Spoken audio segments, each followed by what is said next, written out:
Oke guys, welcome back to Daily Charting with Toshi, di mana kita akan daily chart your favorite cryptocurrencies. Oke, dan sekarang kita akan masuk ke DCWT sesi kedua. Di mana di sesi kedua ini fokusnya akan lebih ke pembahasan komen dan juga charting beberapa altcoins.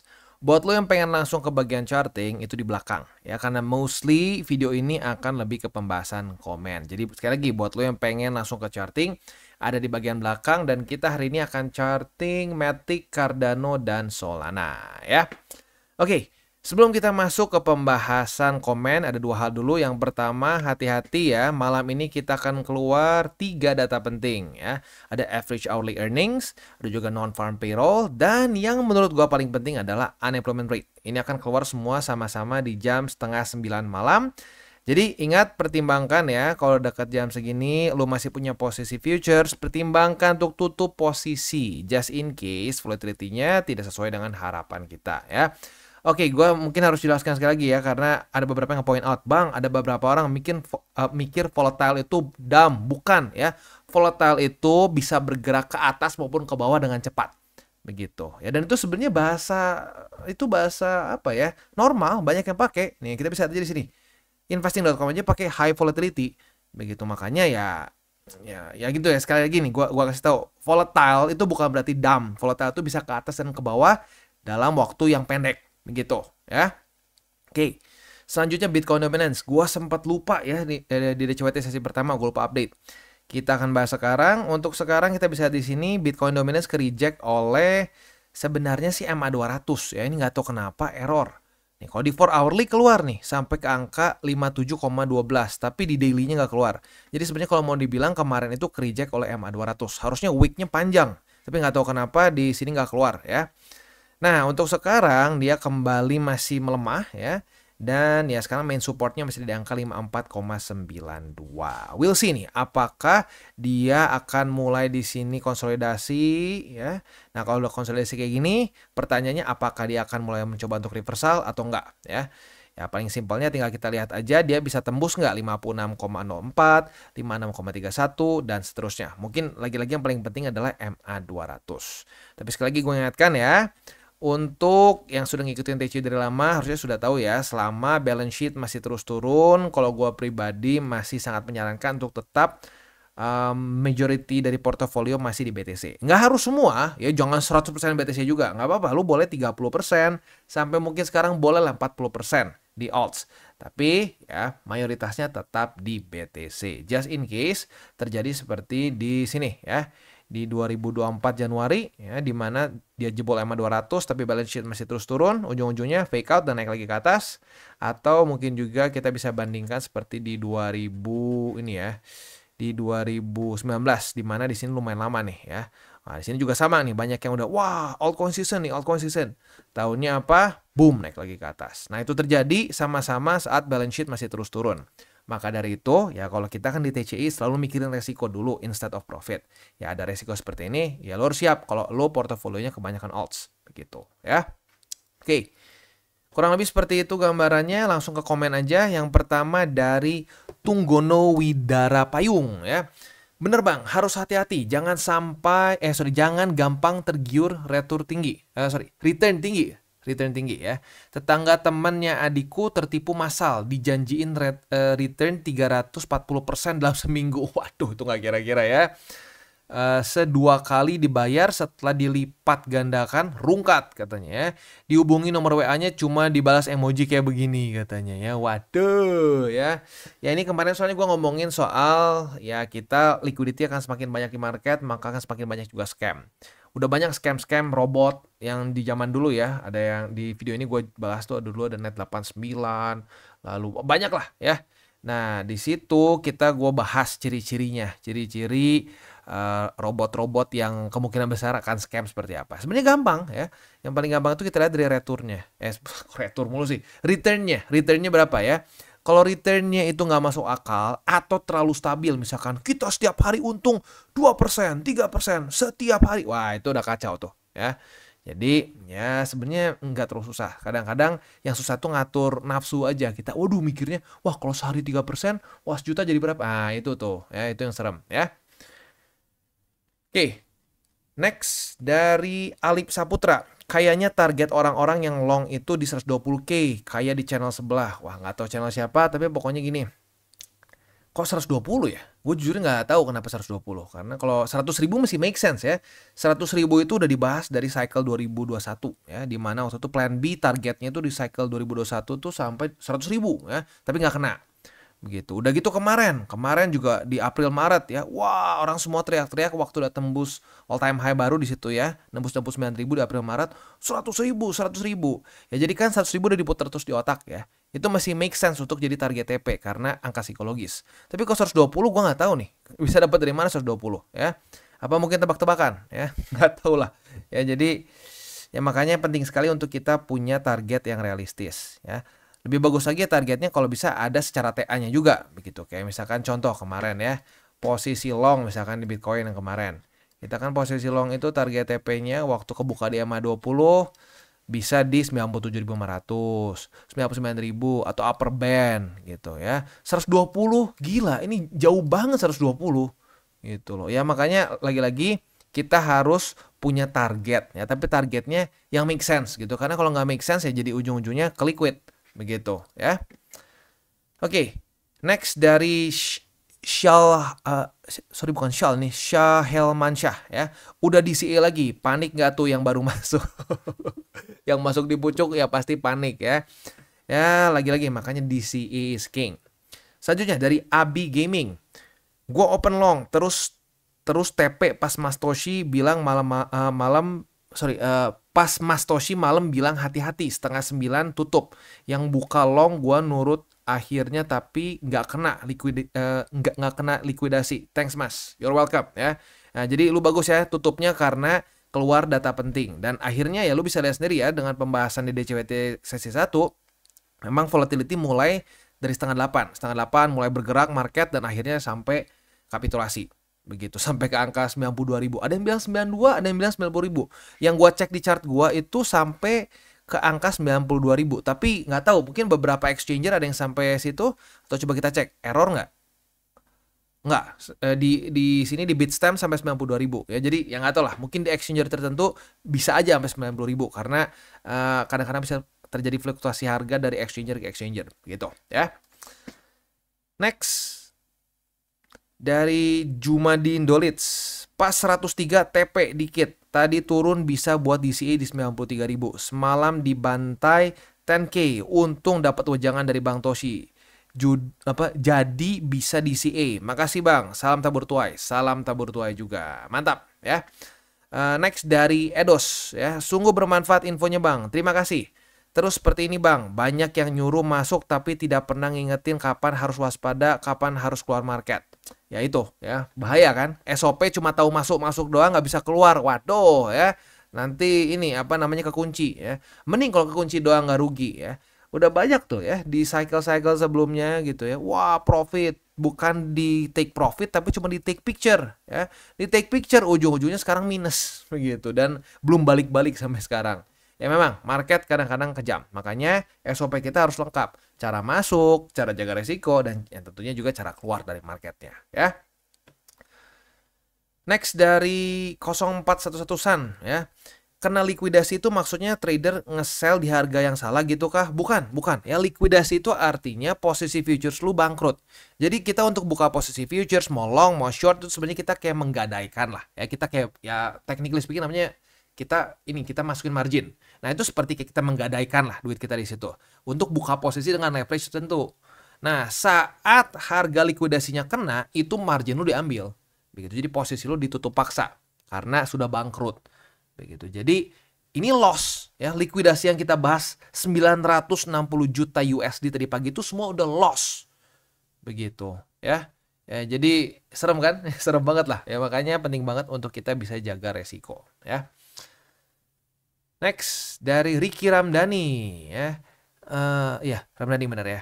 Mantap Bang, ini Mak Toshi wejangannya memang jos. Bikin tidur selalu nyenyak. Makasih Bang, God bless you. Bang, salam tabur tuai. Salam tabur tuai juga and God bless you too ya. Ya itu ya, penting banget. Kita bisa tidur nyenyak ya, tapi profit. Begitu. Buat apa kita profit tapi tidur nggak nyenyak? Waduh, kepikiran terus. Kalau mimpinya mimpi chart gitu, aduh tuh nggak nyaman. Dan gue pribadi pernah serius di masa-masanya waktu wah ceritanya pengen jadi trader benar-benar full ya, trading for living.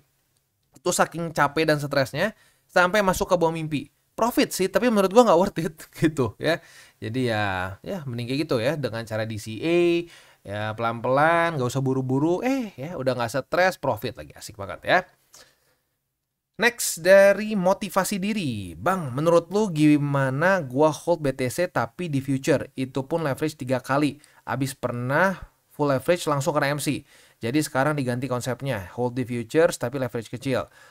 Itu pun kalau kena likuidasi harus ke 65.000. Menurut lu gimana, Bang? Bagus nggak di sport sebentar apa nih? Menurut lu gimana, Bang? Bagus nggak abis di spot ke udah nggak enak aja? Maksudnya gimana? Paling sport kalau lagi nggak yakin aja. Oh, jadi pokoknya gini lah intinya ya.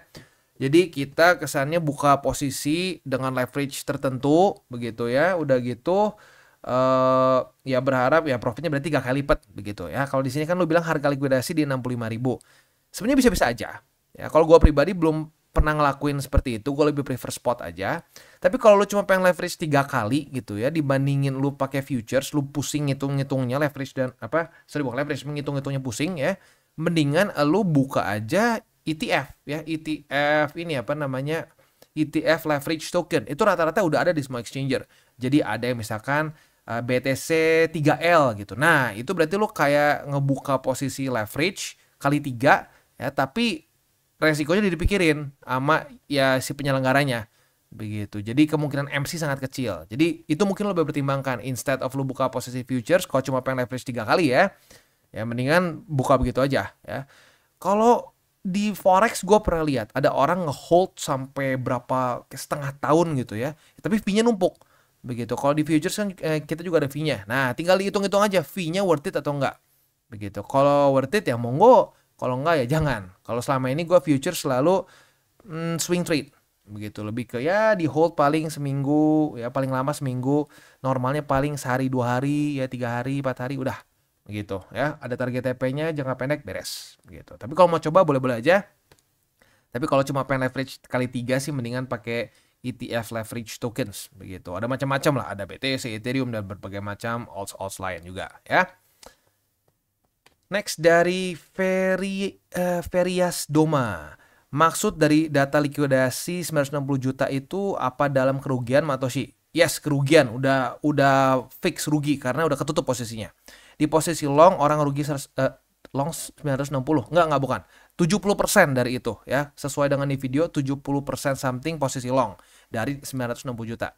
Gimana dengan orang yang beli misalkan 100.000 untuk invest, dia nggak cut loss tapi dia nah ini spot ya. Kalau yang kita bahas mengenai likuidasi itu futures, itu berbeda ya. Kalau spot lo beli aja BTC kayak lo beli emas begitu. Nah, kalau futures tuh kasarnya kayak lo pinjam emas ke temen lo gade terus lo dapat duitnya terus lo berharap misalkan harganya naik gitu. Nah, itu futures paling gambaran gambaran sederhananya kayak gitu ya. Lu pinjam emas temen lu misalkan harga sekarang 1 juta nih, lu yakin harga bakal naik ya. Nah, lu gadein tuh emas jadiin duit dulu gitu ya. Bakal turun sorry ya. Jadi misalkan lu pinjam emas ke temen lu ya, harga 1 juta lah misalkan ya. Nah, lu tahu nih menurut lu emas bakal turun. Nah, udah gitu emasnya lu gade, lu dapat duitnya, harganya turun, lu beli lagi emasnya dengan harga lebih murah, lu selisihnya lu kantongin. Nah, itu futures. Begitu.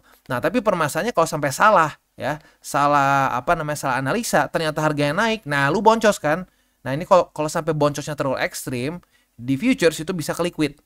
Begitu namanya. Di mana margin lu ya udah diambil karena posisinya bangkrut. Memang ini konsep yang lumayan ribet sih. Jadi ya kalau mau gampangnya sih ya spot dulu aja. Begitu ya.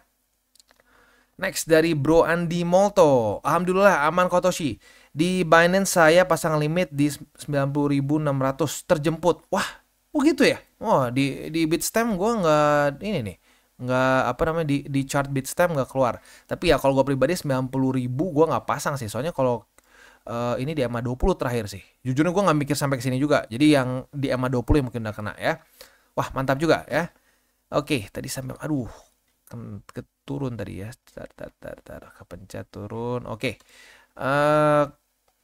happy banget buat para newbie kayak gua, apalagi dengan modal pas-pasan, mending di spot dulu aja deh. Jangan coba-coba ke future kalau nggak mau senam jantung. Seriusan, gua korban surat cinta di tahun 2022. Wah, ya. Nggak apa-apa, profit sedikit, yang penting resiko terminimalisir. Semangat 3 golden rules dan salam tabur tuai. Mantap ya, salam tabur tuai. Wah, gila juga nih dapat di 90.600 ya. Congrats. Nah, jadi ya benar, buat futures itu nggak buat semua orang sebenarnya ya. Jadi lebih baik spot dulu. Kalau sudah nyaman, sudah bisa jaga resiko, ya silakan boleh mencoba futures begitu ya. Tapi ya pastikan sudah ngerti dulu TA, sudah ngerti dulu fundamental, jangan nekat buka posisi tanpa ngerti apapun gitu ya. Next dari Iman Wahyu, awal-awal target yang penting profit kebeli HP. Alhamdulillah udah kebeli tapi masih di hold aja nunggu Januari. Siapa tahu ada profit tambahan. Thanks Pak Toshi, emang keren arahannya. Mudah dimengerti dan sangat masuk akal. Mantap, ya you're welcome. Next, yang terakhir dari Bro Ardli ya. Bull market emang mayoritas rugi kok dari dulu datanya. Iya sih, memang banyak yang rugi sih ujung-ujungnya ya.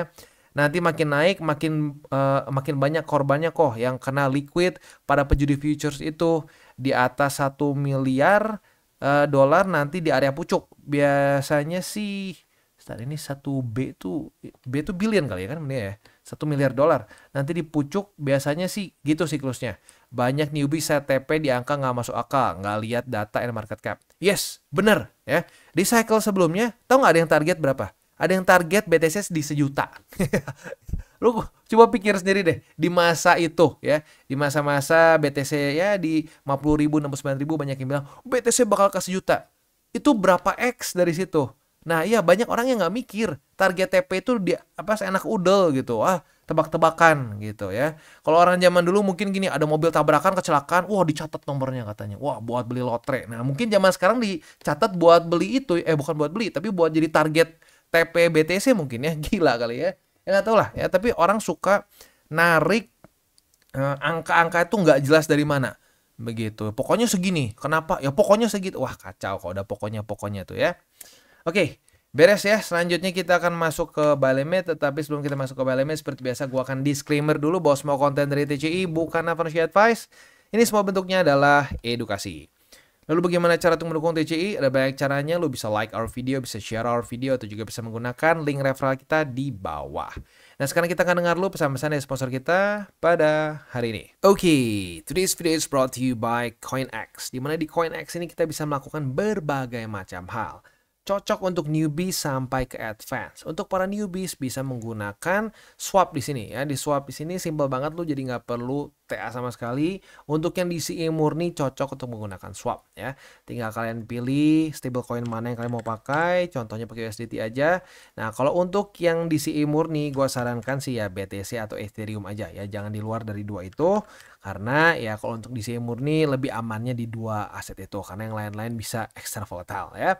Lalu buat lo intermediate di sini ada spot trading ya. Lalu juga di sini ada margin trading, ada juga futures, dan futuresnya ini bukan cuma futures trading aja, tapi ada juga copy trading. Jadi sangat lengkap buat lo yang mungkin ngerasa bahwa aduh bang, gue mendingan ngikutin aja trader lain yang sudah lebih punya pengalaman. Nah, monggo lo bisa ikutin juga, di sini ada berbagai macam trader yang lo bisa copy. Nah, selain juga di situ ada newcomers eksklusif, di mana ini untuk para pengguna baru ya, dan ini setiap bulannya di-update. Jadi buat lo yang tertarik, silakan bisa ikutan karena lo bisa mendapatkan cashback 10 USDT, 30 USDT, 60 dan seterusnya dengan cara yang relatif mudah ya. Seperti complete first deposit ya. Lebih dari 40 USDT bisa dapat 10 USDT cashback. Mantap ya. Nah, selain juga di situ kita bisa earning aset yang sudah kita beli. Misalkan kita sudah akumulasi BTC, Ethereum, dan berbagai macam altcoins lain ya. Nah, di sini kalian bisa ambil juga yieldnya. Begitu, ada FTM, ada BTC, dan seterusnya. Bahkan USDT pun saat lu masih nganggur nih, belum dipakai beli nih, USDT-nya juga lu bisa masukin ke sini, ke earningnya mereka ya. Oke, jadi kurang lebih seperti itu untuk CoinX ya. Selanjutnya, buat lo yang belum punya akun di CoinX, pertimbangkan untuk menggunakan link referral kita di bawah dan mulai trade di CoinX. Kita mulai dulu dengan Polygon Matic ya. Ini udah cukup banyak yang request Untuk posisi futuresnya sebenarnya buat lu yang sama SOP-nya seperti TCI, lu sebenarnya harusnya udah profit sih ya. Karena retest 1, retest 2 di angka 0,726 kemarin sudah kena target TP. Bahkan di hari yang sama langsung kena ya. Jadi posisi shortnya profit sebesar 6,32%. Nah, selanjutnya asiknya di sini apa? Posisi longnya pun kemarin tanggal 5 Desember kena target TP juga. Enak ya. Ini nih ya. Setup yang paling asik. Shortnya kena target TP, longnya juga kena target TP. Ya otomatis profitnya sama ya. 6%-an begitu ya. Asik. Itu untuk setup di futures Matic ya. For now karena ini opennya sedikit di bawah dari 0,682 jadi masih belum ada setup yang bagus. Jadi kita tunggu sampai mulai ada retest lagi yang berpotensi untuk kita buka posisi futures ya. For now posisi spotnya di angka 0,66825, 0,65233 dan jauh di bawah yaitu di MA20 di angka 0,563. Next kita masuk ke Cardano. Untuk Cardano sudah terbentuk satu struktur resisten baru di angka 1,207 ya. Apabila hari ini terjadi retest kedua, kita bisa pertimbangkan untuk buka posisi short dengan target TP kita di angka 1,067 ya. Sekali lagi, kita bisa pertimbangkan untuk limit posisi short di angka 1,207 ya. Oke, untuk posisi spotnya di angka 1,06 lalu di MA20 dan ini struktur gua lupa gua mark ya di angka 0,942 begitu. Jadi buy limitnya di sini, sini dan sini ya. Next kita masuk ke Solana. Untuk Solana kita bisa di sini buat yang konservatif sih sebenarnya udah tutup posisi ya, udah profit juga seingat gue 3%-an di sini ya. Nah, tapi buat lu yang agresif, technically speaking masih boleh dipertahankan sih karena daily close dari Solana kemarin atau bukan kemarin lebih tepatnya jam 7 pagi tadi masih di bawah dari MA20 ya. Jadi secara SOP masih bisa dipertahankan ya. Tapi jangan lupa aja target TP-nya itu di angka 222,74. Itu untuk short yang kemarin. Nah, tetapi di waktu bersamaan pun kita bisa lihat tanggal 5 Desember kemarin terjadi retest pertama di angka 240,14. Nah, hari ini terjadi retest kedua di situ. Jadi sebenarnya kita juga sudah kebuka posisi short baru di struktur 240,14 yang sekarang kita sedang dalam keadaan profit tapi ya lumayan sih 1,5% ya. Nah, target TP dari posisi short kita ini adalah sama seperti sama seperti sebelumnya di angka 222,74 atau ingat ya, nanti 8:30 kalau udah dekat-dekat ini masih belum kena juga target TP, pertimbangkan untuk tutup posisinya ya karena ada kemungkinan bisa terjadi volatility yang lumayan hari ini ya. Oke, jadi kurang lebih seperti itu untuk DCWT sesi kedua ini ya. Sebelum kita tutup seperti biasa gue ingatkan 3 golden rules, jangan pakai uang panas, jangan over leverage dan berpikirlah jangka panjang. Yang terakhir, salam tabur tuai. Ya, ingat apa yang lo tabur akan lo tuai juga. Jadi jangan kebanyakan nabur hal buruk. Nanti nuainya kalau udah tua capek ya. Mendingan ya nabur sebanyak mungkin hal baik supaya nanti waktu tua udah enak ya. Nanti menuainya hal baik lagi. Oke guys, jadi itu adalah akhir dari segmen DCWT kita pada hari ini. Dan jangan lupa bagi kalian yang merasakan manfaat dari segmen ini, jangan lupa untuk share ke teman-teman kalian. Dan apabila lu pengen mensupport channel kita, ya TCI, jangan lupa untuk menggunakan link referral kita di bawah. Nggak wajib ya, tetapi apabila lu menggunakan link referral kita di bawah, ada macam-macam ya, dari Bybit, Huobi, Maxi, toko kripto, dan banyak lagi ya. Ya, walaupun nggak wajib, tapi kalau menggunakan link referral kita, lu secara langsung membantu perkembangan dari TCI. Dan satu lagi, jangan lupa juga untuk join Telegram group kita, di mana kita bisa ngobrol-ngobrol santai mengenai dunia cryptocurrency secara dua arah. So, jangan lupa untuk like, subscribe, klik the bell icon, and see you on the next video.